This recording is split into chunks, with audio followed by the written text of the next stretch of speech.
She burst into the house looking not like she'd come for Christmas dinner, but for a body. "You knew," Amanda said, clutching a folded sheet of paper in her hand, "and you stayed silent all this time." Jason stood by the stove, stirring sauce in a pot as if the world weren't crumbling around him. His face calm, almost indifferent, only deepened her fury. "You know what hurts the most," she continued, her voice trembling with restrained rage. "You didn't just know. You helped them." Jason slowly turned off the burner, set the spoon on the counter, turned to face her. "I was trying to protect you," he said. "Protect me?" Amanda laughed, a hollow, joyless sound. "You let them steal my house." "My house, Jason. The one where I raised my children." She stepped closer, and for the first time in their 8-year marriage, Jason saw not love in her eyes, but cold, deliberate resolve. "Now I'm taking it all back. Every tile, every photograph, every dollar." And in that moment, he understood. This wasn't a threat. It was a promise. It had all started 3 months earlier, on one of those warm September days when the world feels too honest to harbor betrayal. Amanda Whitmore had just signed the paperwork to refinance the house her family had owned for nearly 20 years. The kids had grown and moved out. She and Jason had stayed quietly, peacefully, with morning coffee and Friday night movies. But life rarely leaves people in peace for long. The first warning came as a call from a lawyer. "Ms. Whitmore, I'm afraid we've hit a snag with your property title." "What kind of snag?" she asked. "We've paid taxes, insurance, everything on time. It's not about payments. It appears your Aunt Florence transferred ownership of the house to your cousin Caleb 2 weeks before she passed." Amanda went numb. Florence had been her mother's younger sister, and after their parents died, she'd helped Amanda hold onto the house. She'd lived there peacefully until her final breath under Amanda's care. "That's impossible," she whispered. She couldn't have done that. "I'm afraid the documents are authentic and notarized." But I live there." "Technically, Ms. Whitmore, you're now a tenant." Caleb Harper wasn't a movie villain. He wore embroidered sweaters, smiled too often, and spoke with a soft southern drawl that usually inspired trust. He showed up at the house the day after the lawyer's call. "Amanda," he exclaimed, pulling her into a hug as if they'd seen each other yesterday instead of 10 years ago, at their grandmother's funeral. "I've missed you." She didn't return the embrace. "You're selling the house," she said flatly. "Selling?" He looked genuinely surprised. "No, sweetheart. I'm taking it back." He walked past her into the living room, glanced around, and nodded approvingly. "You know, I always dreamed of living here. Florence used to say it was the best place in the county. She couldn't have given you the house without telling me." Caleb smirked.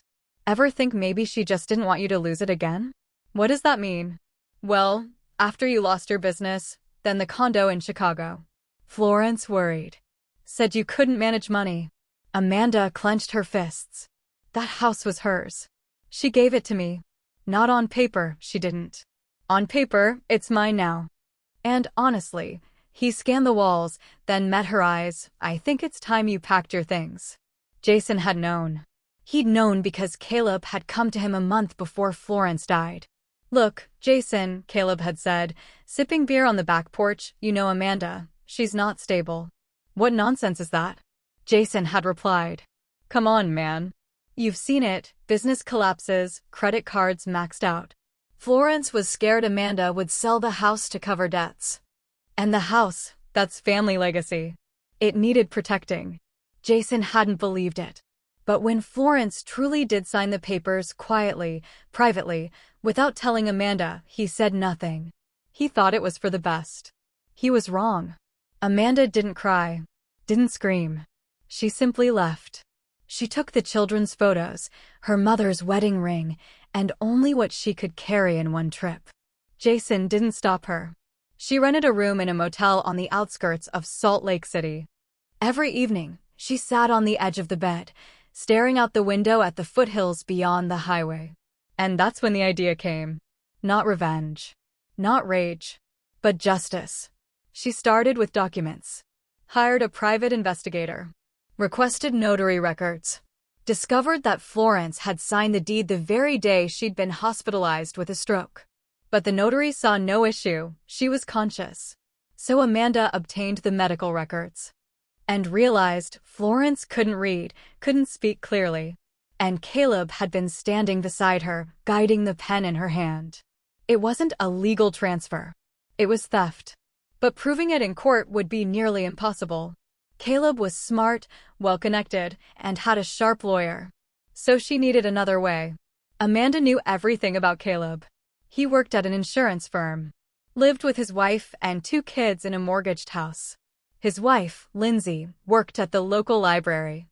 They were active in the community, organized charity drives, volunteered at shelters. Perfect people. But perfect facades crumble fastest. Amanda found his weakness, not in money or career, but in a secret. Last summer, Caleb had rented a room at a hotel in Springdale, 2 hours from home. Not with his family. With a woman named Michelle Carter. Amanda didn't know who she was. But she knew Lindsay, jealous, devout, a woman who believed in marital sanctity. She tracked Michelle down on social media. Contacted her posing as an old college friend. "You know he's married, right?" Amanda asked during their conversation. "Of course," Michelle replied. "But he said he was leaving her." "Interesting," Amanda said. "Because 2 months ago, he bought his wife a new car and took her on a romantic trip to Vegas." Michelle fell silent. "He's playing both sides," Amanda continued. "And you're not the first." A week later, Michelle wrote to Lindsay. Not directly, but through an anonymous letter with hotel receipts, photos, and screenshots of their messages. The scandal exploded like wildfire in dry brush. Lindsay didn't make a scene. She simply left, took the kids, drove to her sister's in Ogden, filed for divorce. And worst of all for Caleb, sued for asset division. His house, savings, even his car, suddenly at risk. But this was only the beginning. Amanda didn't stop. She wrote to the State Insurance Commission. Anonymously reported that Caleb was forging client signatures to claim bonuses. An investigation launched within a week. He was suspended indefinitely. No salary. No bonuses. And his reputation? He was fired before the probe even concluded by mutual agreement. He knew Amanda was behind it all. He showed up at her motel late one night. "You've destroyed my life," he hissed. "You stole my home," she replied calmly. "I had a right to it." "No. You exploited a sick woman's weakness. You can't prove anything in court." "I don't need to." She walked to the window and opened it. Cold wind rushed in. "You wanted to live in my house? Go ahead. But know this, I will get it back. Not through court. Through your downfall." Caleb glared at her with pure hatred. "You're sick." "No," Amanda said. "I'm just who you made me." 2 more months passed. Lindsay won the divorce. Caleb lost nearly everything. The Salt Lake house was listed for sale to cover debts. But Amanda didn't buy it. She just showed up for the viewing. "I want you to know," she told the realtor as Caleb stepped outside, "this house was never his. And it never will be." The agent nodded, confused. But Caleb heard. On Christmas Day, as snow blanketed the rooftops like powdered sugar, Amanda stood at the gate of her old home. Jason found her there. "I didn't know he'd go that far," he said. "You knew enough to stay silent," she replied. "I can fix this." "No, Jason. You can't fix silence." She walked to the front door and rang the bell. Lindsay answered. "You're Amanda?" she asked. "Yes." "Caleb said you were troublesome." "Maybe. But I don't lie." Lindsay studied her for a long moment, then opened the door wider. "I found something in his papers," she said quietly. "Florence's original will." Amanda froze. It was written a month before she died. And it clearly states, "The house goes to you." "Where is it?" "I kept it. I was scared." But now, Lindsay handed her an envelope. Let justice be done.